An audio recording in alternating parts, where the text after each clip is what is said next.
She's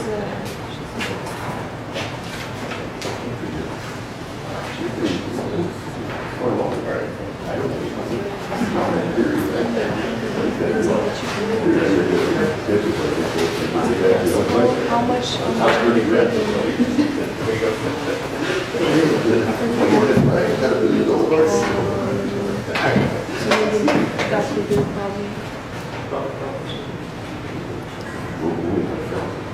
All right, hi everyone. I'm Christy Liu and I helped create Skirt the Ceiling. So STC's mission is to create a more sophisticated retail apparel search path. And in order to test our hypothesis, we started with a more focused market than the entire US retail market. So we started with what we had domain knowledge in, which is women. And then we also thought about where we'd have the most impact, which is women's work apparel. So that brought us down to a $2.5 billion market. But the problem with work apparel search, or frankly most apparel search, is that it doesn't fit the customer's needs on the user side or the retailer side. And in fact, it hasn't caught up with search technology, unlike the rest of search. So what I mean by that is that you still have to translate into your own brain what you want when you search. And also, for example, if I have an interview at a consulting firm, or if I have a networking event for startups, I have to first know what I'm looking for. Then I think, okay, dark suit with matching pant, and then I go and look at that item across multiple brands, opening up multiple tabs. Or I just look at every single SKU in this sea of SKUs, and what I generally end up with is, for the retailer, I don't convert, I abandon my cart, or I return my items. So what the problem is that the search isn't natural, it's not in your own language, the selection is either too narrow or too broad, and for the retailer, there's no conversion. So our solution is to search in your own language, and the first way we're testing that is by occasion, because that's how it works. When you have an interview, I think, I have an interview, I have a networking event, I have a client meeting, my dress code is this, and that's how you think. So that's the way that we have it on our shop page. You can search by all these occasions that you would encounter at work, also by the dress code. And the way that works is, it's natural, it's in your language, it's the way that you think. The selection that you come across when you shop is more appropriate for what you want to see, and therefore it leads to a higher conversion rate for retailers. So what we've done is we want to test out this process. So we want natural traffic coming to our shop page to see how they shop. So the way that we've done that is we've used generated content. A lot of it is user generated. So we take photos of real women wearing the outfits that they wear at work. And the content has proven so powerful that brands like Ann Taylor and Banana Republic have put us on their homepage. In addition to that, we have style guides to help women who don't know what they need to wear to certain occasions, help them find that and help educate them. And now the good point is we've gotten a lot of traffic, so we've been able to observe and study shopping behavior with the occasions. We've also tested occasions such as graduation, which is seasonal. And then in addition to that, we've also been able to use affiliate marketing to get some revenue in the short term. So competition, there's a lot of people in this space, and obviously there's also the big scary Amazon cloud that is hovering over everyone. But if you go to Amazon or googleshopping.com, and if you look at women's work interview attire, what I found was like jean shorts or like a gown. So neither Amazon or Google have really fixed this entire problem, and so that's why Skirt the Ceiling is here, to try to change the way that retail search works.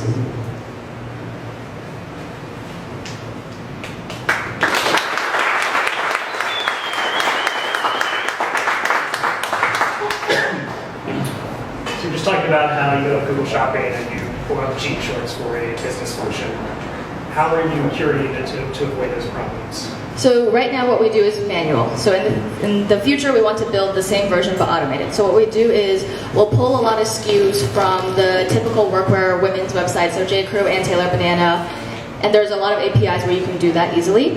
And then what I do, I go in and then we tag them based on the occasion. And so we've also have a sample set. So in theory, what we hope to eventually do is you take your sample set and you say, okay, if it's from this brand and you have some information from the retailer, like the material, what the category is, the size, etc., and can you run a regression to say, I have like 85% confidence that you could wear this to an interview.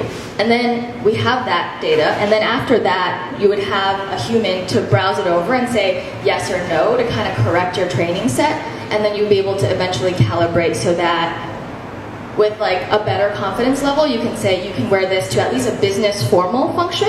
And because most interview settings are business formal, you should be able to do that. But obviously for like startups or whatever, there needs to be a different type of algorithm. So there needs to be a human to kind of be there to say yes or no to be able to make sure that nothing like jean shorts happens when you search interview attire.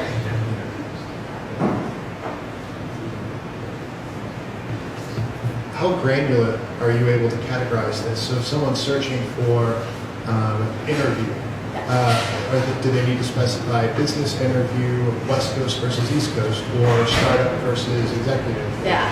So the question I get most, I think, is like, what do I wear to a startup interview? So what we do have, right now we have dress code and then the occasion. So we have like about 10 occasions covering like 80% of what women face at work. And then so you would do like interview, and if it's business formal, business casual, you would check those, and that would give you the traditional interview suit attire. And then we have a tech casual category, and you would check that for what you would call like the startup West Coast interview. And what we want to do eventually is build an industry, because that would matter, and then also geography, because there is a pretty wide variance between the West and the East. And my second question was, how involved is the human interaction in this? Okay, if you've got 100 steps, how many of those require human intervention? Not necessarily now, I get you're still in development, but in version 2 or version 3, when you are trying to bring that as low as possible. So I think what we would, in the automated version, is that every SKU would be tagged with, let's say there's like 10 categories, and it's 5 out of them. And then generally, if it's like under a certain amount of confidence that the algorithm predicts, then that human would be able to, and we built something pretty easy on the front end. And honestly, a lot of retailers, their merchandising is still very human driven. So you would just click like yes or no if it was like this picture, and then interview in business or whatever. So it would be like a pretty simple way to watch over the data. And that's what we envision. I don't think it can be 100% automated, because there's going to be like a lot of discrepancies and errors that humans can see a lot easier than the computer would be able to.